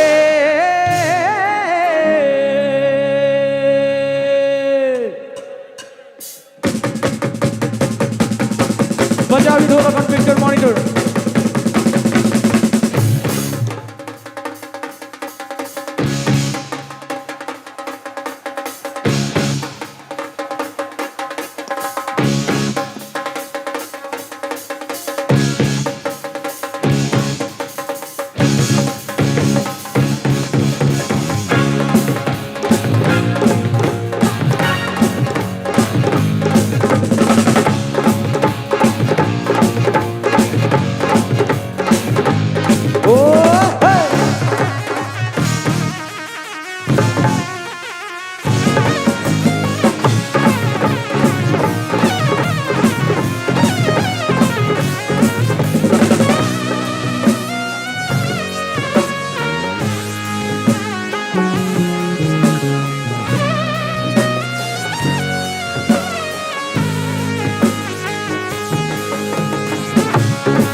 नाल बजे घड़ी याल भला झूले लालड़े नाल बजे घड़ी याल भला झूले लालड़े ओ शिदड़ी दा सेवने दा शिदड़ी दा सेवने दा सखी शहबाज कलंदर टमाटर मस्त कलंदर अली शाहबाज कलंदर टमाटर मस्त कलंदर अली दा पहला नंबर टमाटर मस्त कलंदर मस्त कलंदर मस्त कलंदर मस्त कलंदर मस्त कलंदर मस्त कलंदर मस्त कलंदर टमाटर मस्त कलंदर शेवानी लाल कलंदर माफिया शाह कलंदर लाल का लाल कलंदर ये झूले लाल कलंदर कलंदर कलंदर कलंदर कलंदर कलंदर कलंदर कलंदर कलंदर कलंदर कलंदर कलंदर कलंदर कलंदर कलंदर कलंदर कलंदर कलंदर मस्ती कलंदर मस्ती कलंदर मस्ती कलंदर मस्ती कलंदर मस्ती कलंदर मस्ती कलंदर मस्ती कलंदर मस्त कलंदर मस्त कलंदर मस्त कलंदर मस्त कलंदर मस्त कलंदर मस्त कलंदर मस्त कलंदर मस्त कलंदर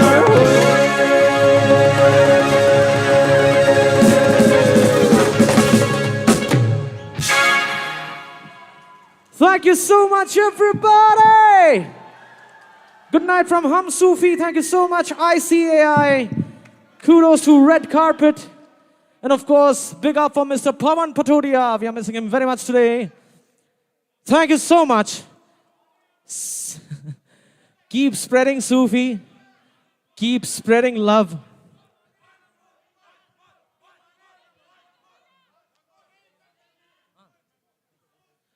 संजीव सर के लिए एक बार जबरदस्त शोर मचाया जाए यार.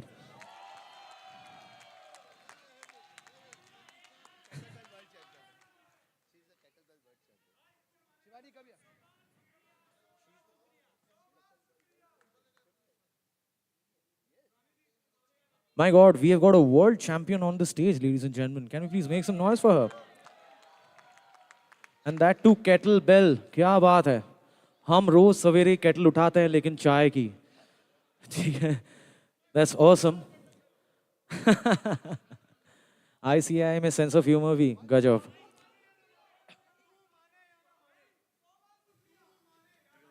तू माने या ना माने, कबीरा.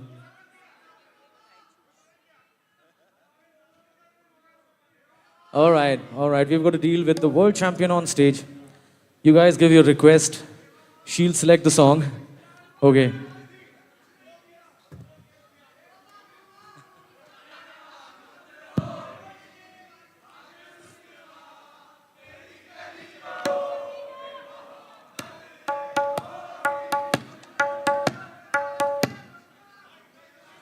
अच्छा, the deal is जो भी गाना अच्छा दोस्ती पे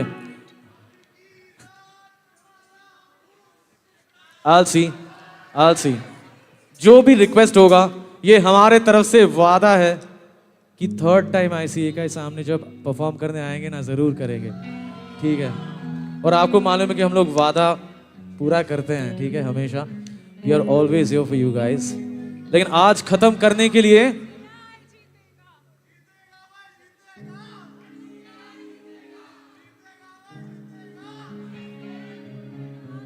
मैं एक छोटा सा चेंज करना चाहता हूं इसमें।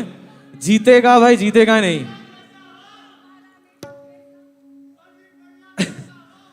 He is a darling, absolutely, ठीक है। और जीतेगा भाई, जीतेगा नहीं। जीत चुका है भाई, जीत चुका है। ये क्या है? You guys already winners. So हम शुरुआत करेंगे और आप लोग खत्म, ठीक है। Can I have a B?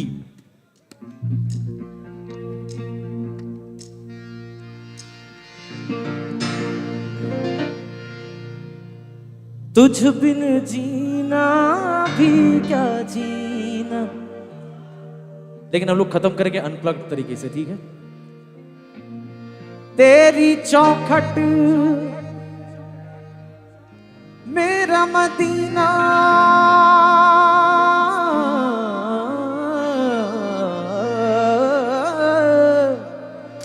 कहीं और ना, कहीं और ना। सच तक पारा असद तैनू रब मणिया, तू माने या ना माने दिल तारा।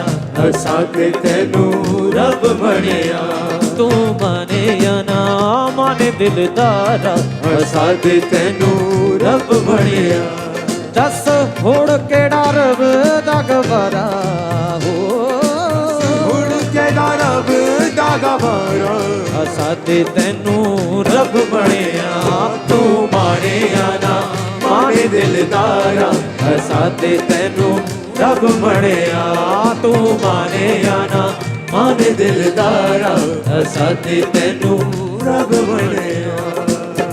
बन्नो रे बन्नो तेरी चली ससुराल को, अखियां से पानी बह गई। दुआ में मिठे गुड़ खानी ले गई है। बन्नो रे बन्नो तेरी चली ससुराल को, अखियां से पानी ले गई। दुआ में मिठे गुड़ खानी ले गई। कैसी तेरी खुदगर्जी, ना धूप चुनी ना छाओ। कैसी तेरी खुदगर्जी, किसी तोर टिके ना पाओ। मस्त मौला मस्त कलंदर, तू हवा का एक बवंडर, फिर भी सूखा मन के अंदर क्यों रह गया।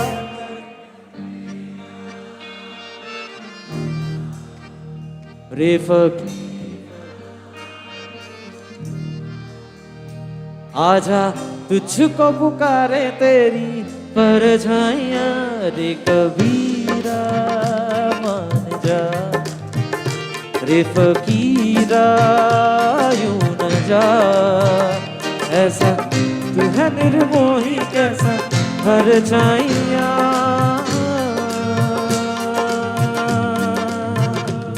रंग रेजा रंग रेजा रंग रेजा रंग रेजा।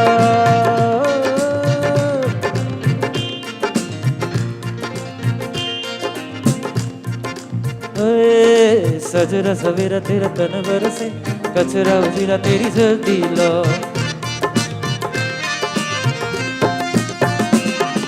सजरा सवेरा तेरा तन बरसे, कचरा उजला तेरी जल्दी लो।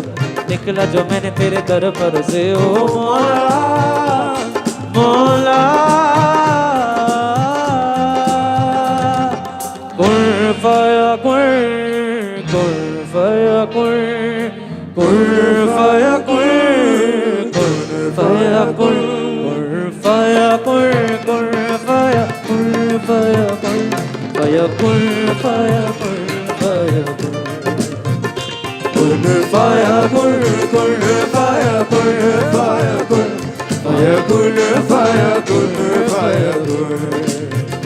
जब कहीं पे कुछ नहीं भी नहीं था, वही था वही था वही था वही था जब कहीं पे कुछ नहीं भी नहीं था वही था वही था वही था वही था वो जो मुझ में समाया वो जो तुझ में समाया मौला वही माया ओ फाया कुंड कुंड फाया कुंड फाया कुंड फाया कुंड फाया कुंड फाया कुंड फाया कुंड कुंड फाया कुंड फाया कुंड फाया कुंड फाया कुंड अच्छा चलता हूँ दुआओं में याद रखना मेरे जिक्र का सुबह पे सुवाद रखना दिल के संदूकों में मेरे अच्छे काम रखना चिट्ठी तारों में भी मेरा तू सलाम रखना अंधेरा तेरा मैंने ले लिया मेरा उजला सितारा तेरे नाम किया चन्ना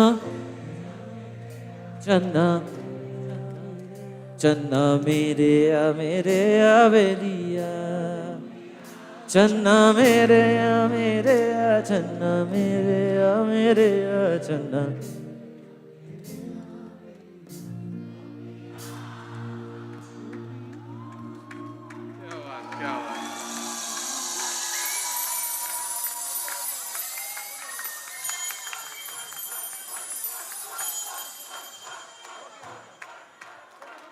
What is that? Any song for so you guys can go round and round. पीड़ा नू मैं सीने लावा ते मैं हंस दिए जावा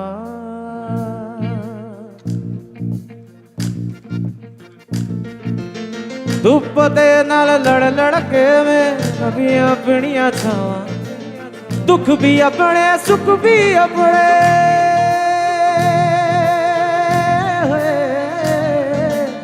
दुख भी अपने सुख भी अपने मैं ते मर जाना सब नु समझ के की करना है दिल नू ए समझाना तू झूम झूम झूम झूम let me hear say तू झूम झूम झूम तो झूम झूम झूम झूम तो झूम झूम झूम तो झूम झूम झूम तू झूम झूम झूम अपने तन की खाक उतारी तब ये इश्क की मंजिल पाई मेरी सांसों का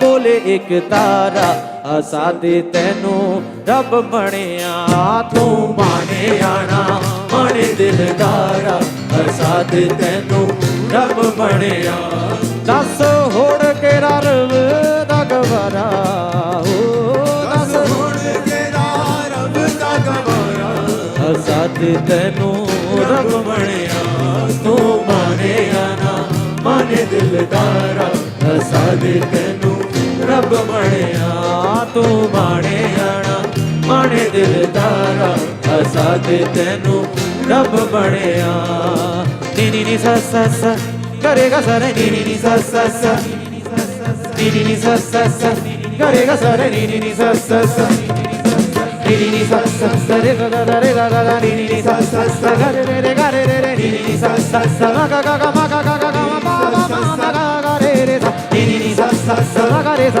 सा नी नी नी सा सा सा मा मा गा रे नी नी सा सा सा पा दा नी दा मा गा मा रे सा नी नी नी सा सा सा गा रे गा सा रे नी नी नी सा सा सा पा रे सा नी नी नी सा सा सा गा रे गा सा रे नी नी नी सा सा सा नी नी नी सा सा सा गा रे गा सा रे नी नी नी सा सा सा नी नी नी सा सा सा गा रे गा सा रे नी नी नी सा सा सा Thank you so much, everybody. Good night from Hum Sufi. Spread Sufi, spread love. And while we leave the stage, I want everyone to continue singing this particular song. Yaaron ne mere.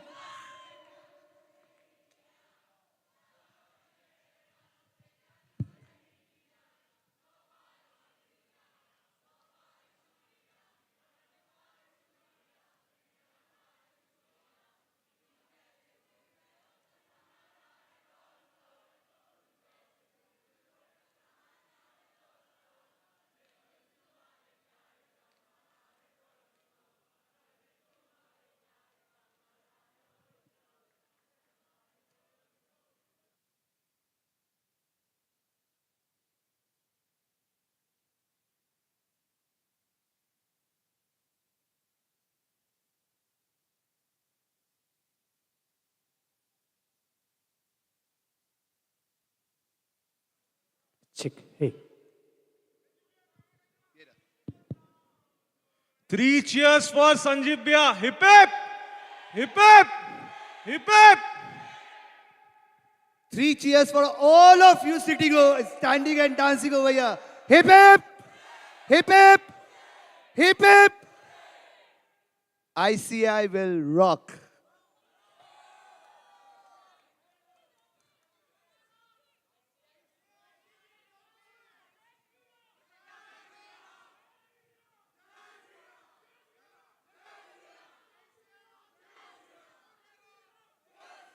हमारे बीच में कोई एक गायक है क्या?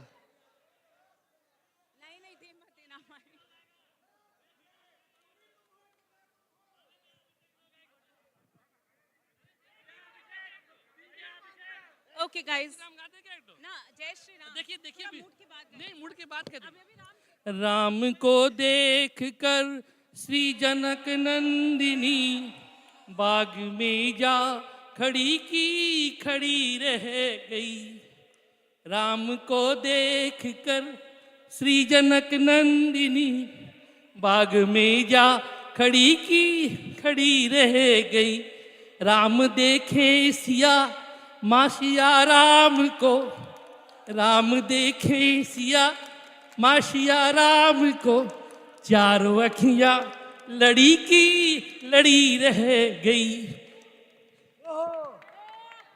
To change the channel change, एक गरम चाय की प्याली हो, एक मुझको पिलाने वाली हो, एक गोरी हो या काली हो, सीने से लगाने वाली हो, मिल जाए बस.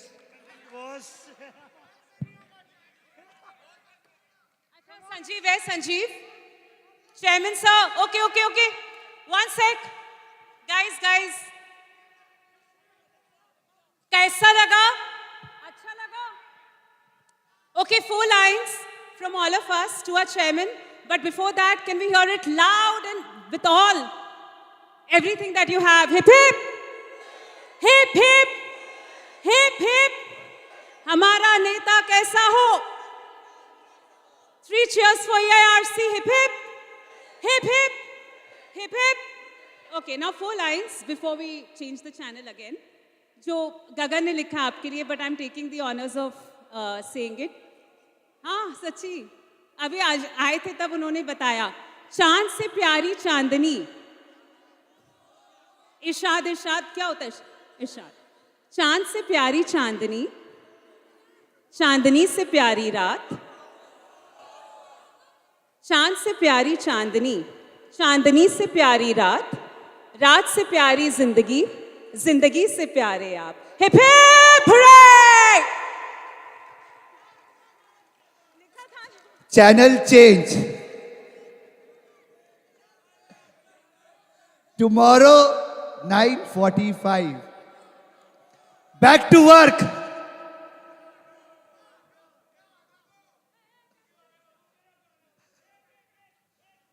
अरे मेरे को नहीं आता भाई.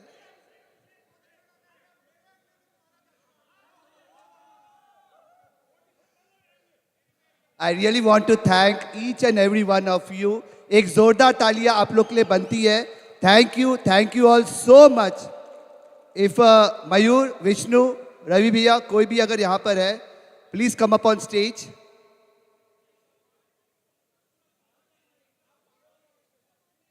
Please come up on stage. From the bottom of our heart, we want to thank each one of you, all the branches, study circles, chapters, members, students. जो हमारी जान है, जो हमारी पहचान है, we are really thankful to all of you. ये जोश, ये मस्ती हमेशा रहनी चाहिए. तालियों की आदत पड़नी चाहिए. भाई अभिषेक टिब्रेवाल नहीं करना है. अब हम लोग सब शांति से मार्गदर्शन करेंगे, आगे जाएंगे और घर की ओर रवाना होंगे. किसके घर की ओर रवाना होंगे? So tomorrow at 9:45 we have a lottery again. और अगर आपकी किस्मत अच्छी है तो आपको लैपटॉप जरूर मिलेगा. Thank you.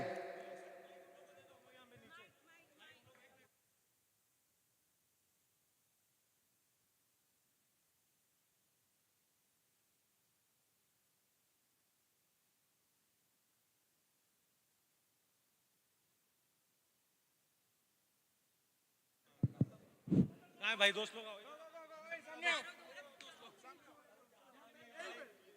चलो 1 2 3 गाना